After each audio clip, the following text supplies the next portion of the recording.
순천의 아침은 고요했습니다. 김정임은 창문을 열었습니다.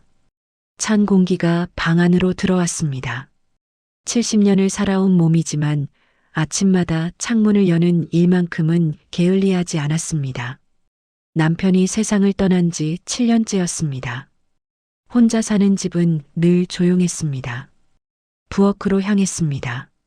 냉장고에서 달걀 2개를 꺼냈습니다. 작은 프라이팬에 기름을 두르고 불을 켰습니다. 지글지글 소리가 고요한 아침을 채웠습니다.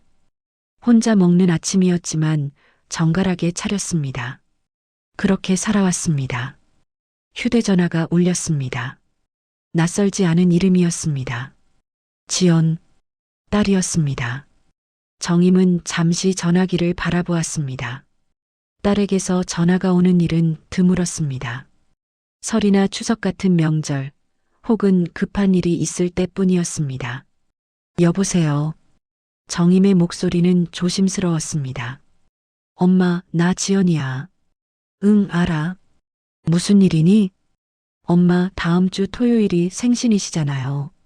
제주도에서 생일 파티 해드리려고요. 정임은 말을 잇지 못했습니다. 엄마, 계세요? 응, 듣고 있어. 제주도에 계신 친구분이 펜션 운영하시는데 거기서 하면 좋을 것 같아서요. 엄마 좋아하시는 바다도 보고 우리 가족이랑 같이 시간 보내요. 그래. 그럼 내가 갈게. 네, 표는 제가 예매할게요. 카톡으로 보내드릴게요. 전화가 끊어졌습니다. 정임은 한참 동안 전화기를 들고 서 있었습니다. 딸이 먼저 생일을 챙긴다고 했습니다. 먼저 초대를 했습니다. 평생 처음이었습니다. 그동안은 늘 정임이 먼저였습니다.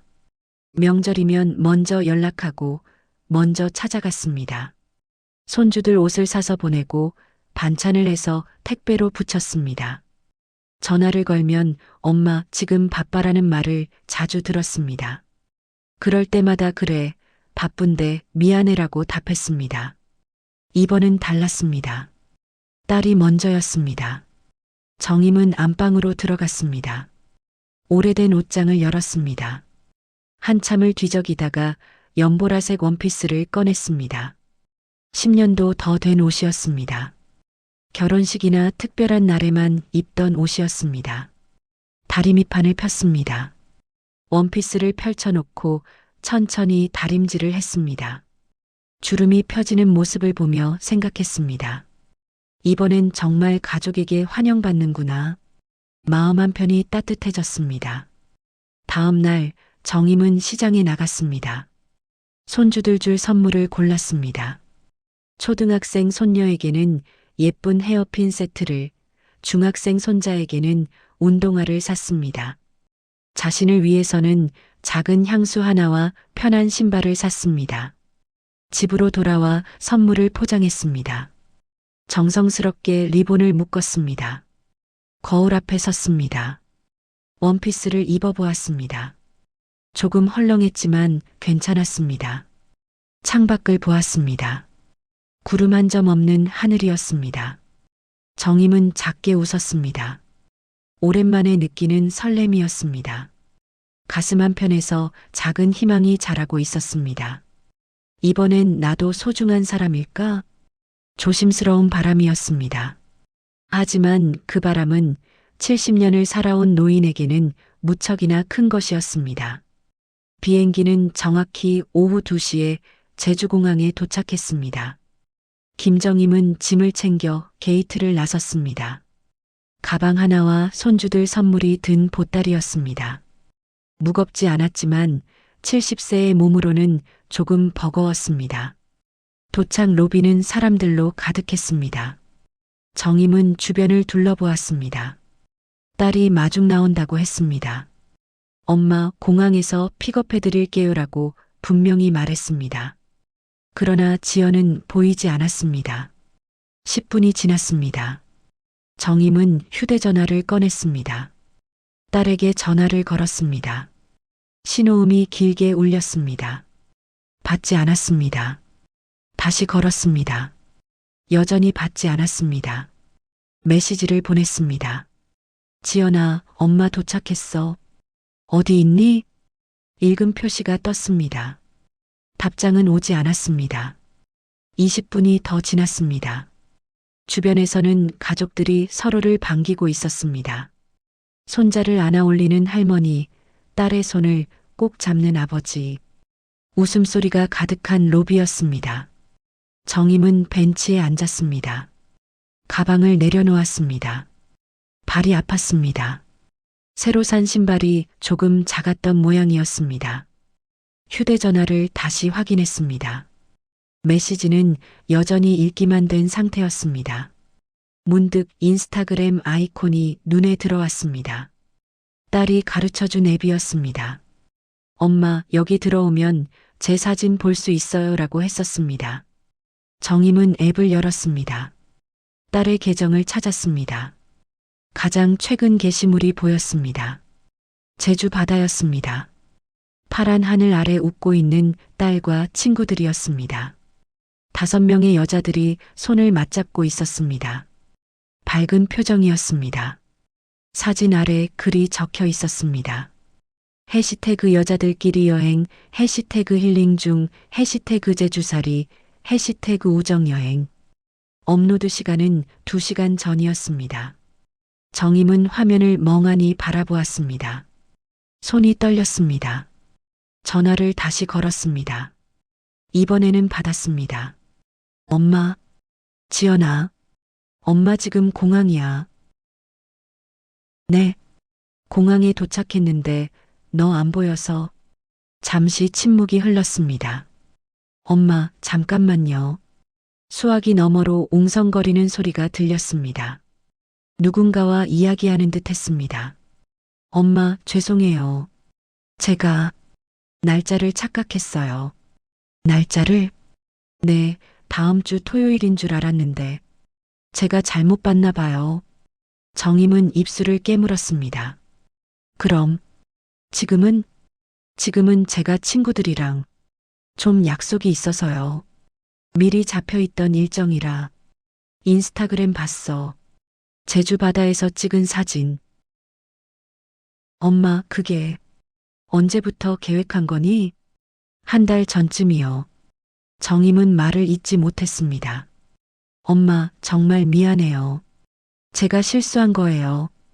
그냥 날짜를 헷갈렸어요. 그럼 생일 파티는? 그건 나중에 다시 잡아요. 괜찮죠? 정임은 대답하지 않았습니다. 엄마, 일단 펜션 주소 보내드릴게요. 거기 가서 쉬세요. 저녁에 제가 들를게요. 전화가 끊어졌습니다. 정임은 한참 동안 전화기를 들고 있었습니다. 문자가 왔습니다. 펜션 주소와 예약자 이름이었습니다. 사위 이름으로 되어 있었습니다. 정임은 사위에게 전화를 걸었습니다. 어머님, 무슨 일이세요? 민수야, 너 지금 어디니? 저요? 서울이요. 회사에 있어요. 서울? 네, 왜요? 제주 안 왔어? 제주요? 아니요, 왜 제주를요? 정임은 말을 멈췄습니다. 어머님, 괜찮으세요? 응, 괜찮아. 끊을게. 전화를 끊었습니다. 사위는 아무것도 모르고 있었습니다. 딸이 엄마를 초대했다는 것도 생일 파티를 한다는 것도 몰랐습니다. 정임은 천천히 일어났습니다. 가방을 들었습니다. 무거웠습니다. 손주들 선물이 든 보따리도 무거웠습니다. 공항 밖으로 나갔습니다. 제주의 바람이 불었습니다. 따뜻한 바람이었습니다. 그러나 정임의 마음은 차가웠습니다. 택시를 탔습니다. 펜션 주소를 보여주었습니다. 기사가 출발했습니다. 창밖을 보았습니다. 파란 바다가 보였습니다. 딸이 친구들과 웃고 있던 그 바다였습니다. 정임은 눈을 감았습니다. 가슴 한편이 무너지는 것 같았습니다. 70년을 살아오며 쌓아온 무언가가 허물어지고 있었습니다. 나는 소중한 사람이 아니었구나. 펜션은 바다가 보이는 곳이었습니다. 김정임은 방문을 열었습니다. 깨끗한 방이었습니다. 큰 창으로 제주 바다가 한눈에 들어왔습니다. 아름다운 풍경이었습니다. 그러나 정임의 눈에는 아무것도 들어오지 않았습니다. 가방을 내려놓았습니다. 손주들 선물이 든 보따리를 침대 위에 올려놓았습니다. 리본이 예쁘게 묶인 상자들이었습니다. 정임은 창가에 섰습니다. 해가 지고 있었습니다. 노을이 바다를 붉게 물들이고 있었습니다. 눈물이 흘러내렸습니다. 처음에는 조용히 흘렀습니다. 그러다 어깨가 떨리기 시작했습니다. 손으로 입을 막았지만 울음소리는 새어나왔습니다. 한참을 울었습니다. 70년을 살아오며 이렇게 운 적이 없었습니다. 남편이 세상을 떠났을 때도 참았습니다. 장례식장에서 조문객들 앞에서 눈물을 보이지 않았습니다. 어머니, 우셔야죠라는 말에도 괜찮아요라고 답했습니다. 그러나 지금은 달랐습니다. 아무도 보는 사람이 없었습니다. 정임은 바닥에 주저앉았습니다. 가슴이 무너지는 것 같았습니다. 한참 후 울음이 멈췄습니다. 정임은 일어나 세면대로 갔습니다. 찬물로 얼굴을 씻었습니다. 거울을 보았습니다. 눈이 퉁퉁 부어 있었습니다. 가방에서 수첩과 볼펜을 꺼냈습니다. 책상에 앉았습니다. 종이를 펼쳤습니다. 그리고 적기 시작했습니다. 딸에게 보낸 돈. 먼저 떠오른 것은 결혼 축의금이었습니다. 3천만 원이었습니다. 남편이 남긴 유산의 절반이었습니다. 다음은 신혼집 보증금이었습니다. 2천만 원을 보탰습니다. 엄마, 조금만 도와주시면 좋은 집 얻을 수 있어요. 라는 딸의 말에 통장을 털었습니다. 손주가 태어난 후였습니다. 산후조리원 비용으로 500만 원을 보냈습니다. 한 달간 매일 가서 딸을 돌봤지만 비용은 정임이 냈습니다. 매달 보내던 생활비도 있었습니다. 30만 원씩 5년간 보냈습니다. 총 1,800만 원이었습니다. 손주들 학원비도 있었습니다. 영어학원, 피아노학원, 태권도 1년에 400만 원씩 3년간 보냈습니다. 작년에는 딸 부부가 차를 바꾼다고 했습니다. 엄마, 중고차 팔면 조금 모자라요라는 말에 500만 원을 보냈습니다. 병원비도 있었습니다. 손주가 아파서 입원했을 때 100만 원을 보냈습니다. 명절 때마다 보낸 용돈도 있었습니다. 설과 추석 매번 100만 원씩. 정임은 계산기를 두드렸습니다. 손이 떨렸습니다. 총액은 9천만 원에 가까웠습니다. 거의 1억 원이었습니다. 남편이 평생 모은 돈, 정임이 식당에서 설거지하며 벌었던 돈, 연금에서 아껴가며 모은 돈이었습니다. 정임은 종이를 바라보았습니다. 숫자들이 흐려 보였습니다. 이게 사랑이었을까? 딸은 한 번도 엄마 필요 없어요라고 말하지 않았습니다. 늘 엄마 미안해요. 감사해요라고 했습니다. 그 말을 믿었습니다. 그러나 지금 생각해보니 달랐습니다. 감사하다는 말은 있었지만 거절은 없었습니다. 미안하다는 말은 있었지만 사양은 없었습니다. 정임은 휴대전화를 들었습니다. 은행 앱을 열었습니다. 자동이체 내역을 확인했습니다. 매달 30만 원씩 딸 계좌로 들어가고 있었습니다. 정임은 자동이체를 중단했습니다. 손가락이 떨렸지만 확인 버튼을 눌렀습니다. 다음은 공동 계좌였습니다. 딸이 결혼할 때 만든 계좌였습니다. 엄마, 혹시 급할 때 쓰려고요라며 공동 명의로 만들었습니다. 정임의 통장에서 1,000만 원을 넣어두었습니다. 정임은 은행에 전화를 걸었습니다. 고객님, 어떻게 도와드릴까요? 공동 계좌에서 한 명을 빼고 싶은데요. 본인 확인 절차를 거쳐야 합니다. 내일 은행에 방문하시면 도와드리겠습니다. 네, 알겠습니다. 전화를 끊었습니다. 정임은 또 다른 번호를 찾았습니다.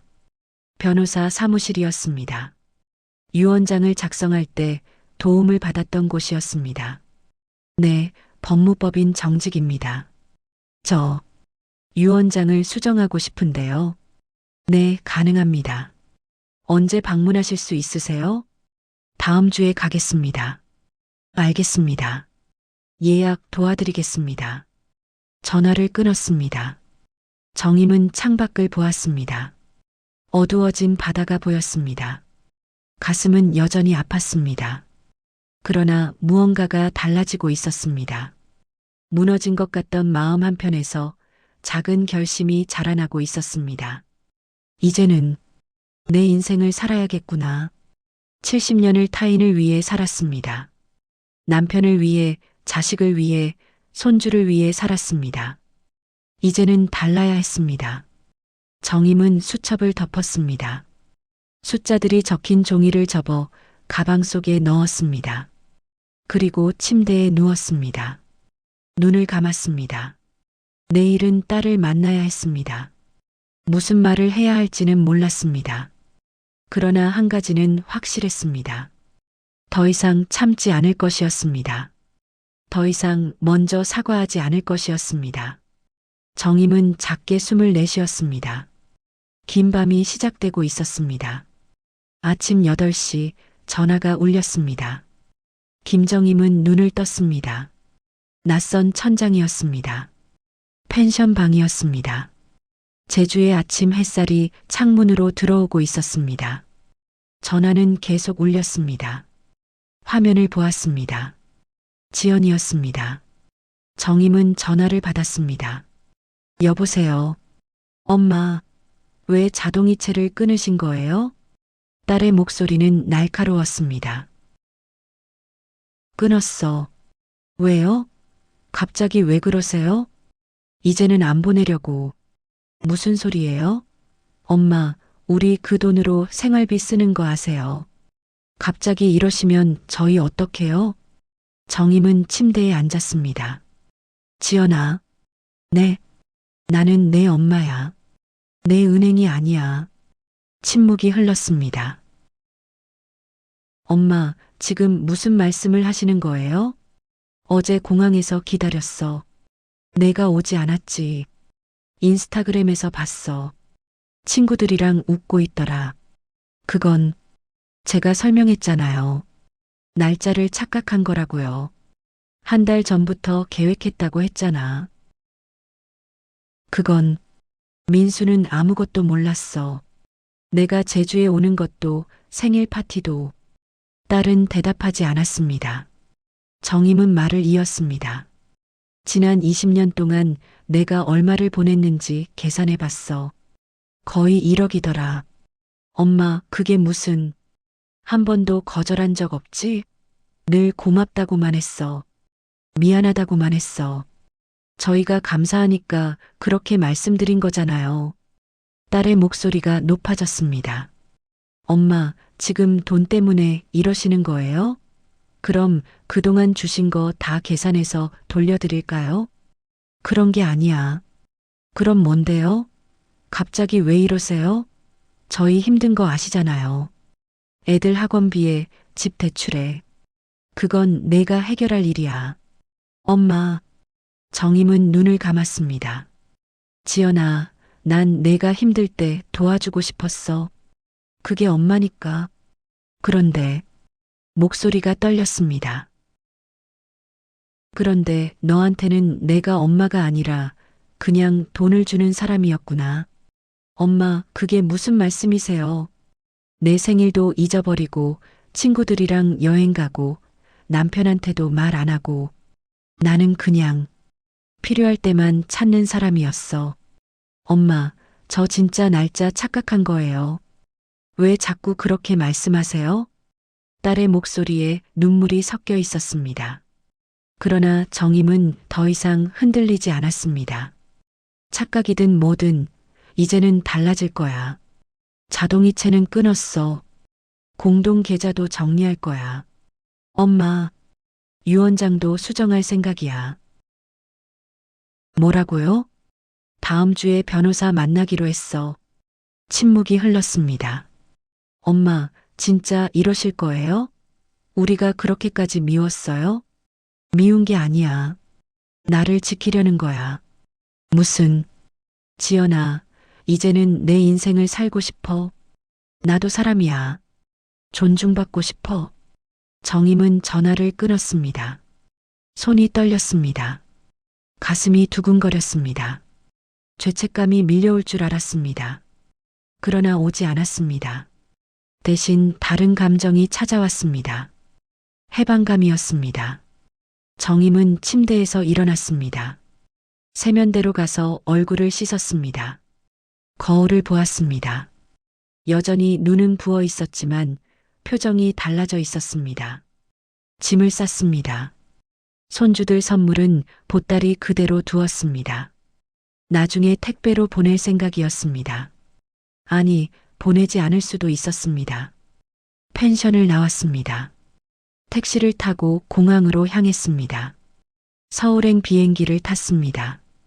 2시간 후 김포공항에 도착했습니다.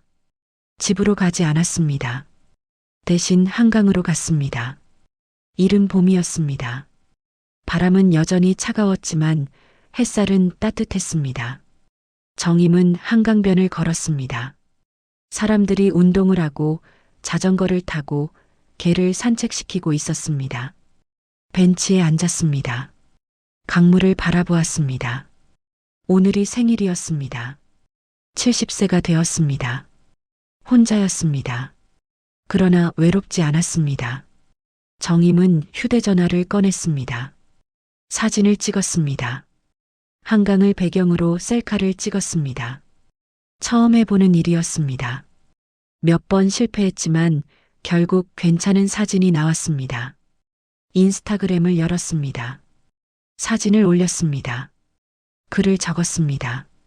70. 이제 나를 먼저 존중하기로 했다. 업로드 버튼을 눌렀습니다. 처음 올리는 게시물이었습니다. 정임은 휴대전화를 내려놓았습니다. 강물을 다시 바라보았습니다. 한참 후 휴대전화가 울렸습니다. 알림이 여러 개 떠 있었습니다. 댓글이었습니다. 멋지십니다. 응원합니다. 저도 용기 얻고 갑니다. 존경스러워요. 모르는 사람들이었습니다.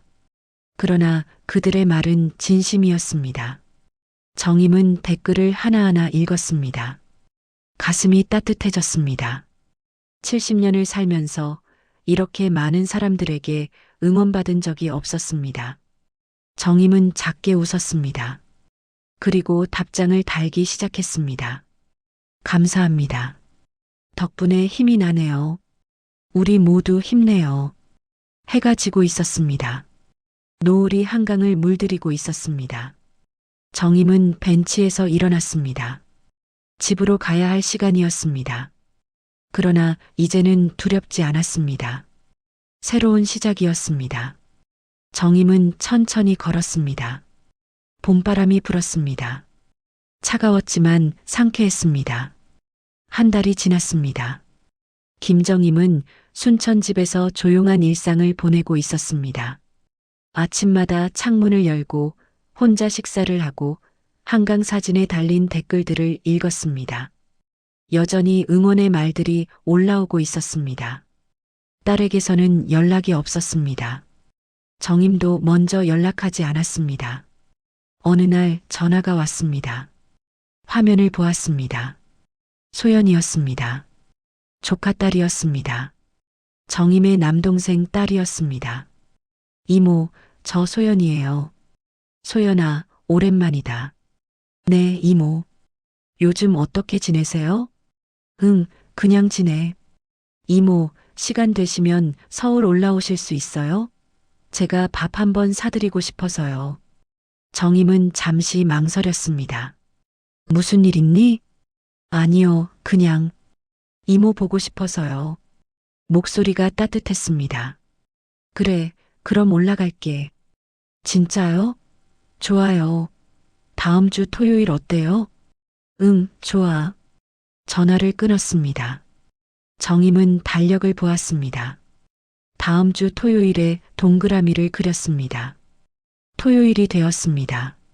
정임은 KTX를 타고 서울로 올라갔습니다.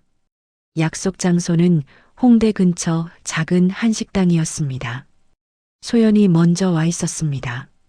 이모. 소연은 환하게 웃으며 손을 흔들었습니다. 30대 중반의 밝은 여자였습니다. 어서 오세요. 오래 기다렸니? 아니요, 저도 방금 왔어요. 둘은 자리에 앉았습니다. 메뉴를 주문했습니다. 소연은 정임이 좋아하는 음식들을 시켰습니다. 이모, 인스타 봤어요. 그래, 멋있으시더라고요. 댓글도 엄청 많던데요. 정임은 작게 웃었습니다. 나도 처음 해본 거야. 잘하셨어요. 진짜로요. 식사가 나왔습니다. 둘은 천천히 먹으며 이야기를 나눴습니다. 소연은 회사 이야기를 했습니다. 최근에 승진했다고 했습니다. 정임은 조용히 들었습니다. 이모는 요즘 어떠세요? 응, 그냥 혼자 지내. 외롭지 않으세요? 괜찮아. 익숙해졌어. 소연은 잠시 망설이다 말했습니다. 이모, 제가 지연 언니 이야기 들었어요. 정임은 손을 멈췄습니다. 삼촌이 얘기해 주셨어요. 제주에서 있었던 일. 그래. 이모, 많이 힘드셨죠? 정임은 대답하지 않았습니다. 소연이 말을 이었습니다. 저는 이모가 잘하셨다고 생각해요. 정임은 소연을 보았습니다. 나를 먼저 선택하신 거잖아요. 그게 이기적인 게 아니라 당연한 거예요. 고마워. 이모, 앞으로 제가 자주 연락드려도 될까요? 왜? 그냥요. 이모 보고 싶어서요. 소연은 순수하게 웃었습니다. 그 웃음에는 계산이 없었습니다. 정임은 고개를 끄덕였습니다. 그래, 좋아. 그날 이후 소연은 매주 연락했습니다. 처음에는 전화였습니다. 그 다음은 식사 약속이었습니다. 한 달에 2번씩 서울에서 만났습니다. 소연은 아무것도 요구하지 않았습니다. 돈을 달라고 하지 않았습니다. 도움을 청하지 않았습니다. 그저 시간을 함께 보냈습니다. 이야기를 들어주었습니다. 정임은 천천히 마음을 열었습니다. 제주에서 있었던 일을 이야기했습니다. 지난 20년 동안 느꼈던 외로움도 이야기했습니다. 소연은 조용히 들었습니다. 판단하지 않았습니다. 그저 손을 잡아주었습니다. 계절이 바뀌었습니다. 여름이 왔습니다. 정임은 변호사 사무실을 다시 찾았습니다. 유언장을 수정하고 싶습니다. 네, 어떻게 바꾸시려고요? 집과 재산, 조카딸 김소연에게 남기고 싶습니다. 변호사는 놀란 표정을 지었습니다. 따님이 아니라요? 네. 확실하신 겁니까? 네, 확실합니다. 서류 작업이 진행되었습니다. 정임은 차분히 서명했습니다. 손은 떨리지 않았습니다. 일주일 후 딸에게서 편지가 왔습니다. 우편함에 하얀 봉투가 들어 있었습니다. 정임은 편지를 열었습니다. 엄마, 그동안 연락 안 해서 미안해요. 화가 났어요. 솔직히 말하면 지금도 화가 나요. 왜 갑자기 그러셨어요? 저희가 그렇게 믿고 싫었어요? 엄마가 주신 돈 한 번도 강요하신 적 없잖아요. 저희가 힘들 때 도와주신 거잖아요. 그런데 왜 갑자기 통장을 끊으시고 유언장까지 바꾸신 거예요? 들었어요. 소연이한테 다 넘기신다고요. 엄마, 저는 엄마 친딸이에요. 소연이는 조카일 뿐이에요. 이해가 안 돼요. 정말 이해가 안 돼요. 지연. 정임은 편지를 접었습니다. 답장을 쓰지 않았습니다. 대신 창밖을 보았습니다. 여름 햇살이 밝았습니다. 정임은 작게 숨을 내쉬었습니다. 가족은 혈연이 아니구나. 70년을 살고서야 깨달은 진실이었습니다. 가족은 나를 존중해주는 사람이었습니다. 나를 선택해주는 사람이었습니다. 나의 시간을 소중히 여겨주는 사람이었습니다. 소연은 그런 사람이었습니다. 딸은 아니었습니다. 정임은 휴대전화를 들었습니다. 소연에게 메시지를 보냈습니다. 다음 주 토요일, 시간 있니? 답장이 금방 왔습니다. 네, 이모. 어디서 만날까요? 우리 집으로 올래? 밥 해줄게. 와, 진짜요? 좋아요. 정임은 웃었습니다. 집안을 둘러보았습니다. 오랜만에 청소를 했습니다. 먼지를 털고 창문을 닦았습니다. 장을 봐서 냉장고를 채웠습니다. 토요일이 되었습니다. 소연이 왔습니다. 이모, 어서 와. 둘은 함께 저녁을 준비했습니다. 소연은 채소를 다듬고 정임은 국을 끓였습니다. 식탁에 앉아 식사를 했습니다. 이모, 음식 정말 맛있어요. 그래, 다행이다. 이모, 응? 저 진짜 감사해요. 저를 가족처럼 대해주셔서. 정임은 소연의 손을 잡았습니다. 나야말로 고마워. 내가 내 곁에 있어줘서. 두 사람은 웃었습니다. 창밖으로 석양이 보였습니다. 정임은 생각했습니다. 인생의 어느 나이에서도 자신을 선택할 수 있다고. 70세에도 새로운 시작이 가능하다고. 그리고 진짜 가족은 피가 아니라 마음으로 만들어진다고. 정임은 작게 미소 지었습니다. 긴 여정이었습니다. 그러나 이제는 평온했습니다. 저녁 햇살이 따뜻했습니다.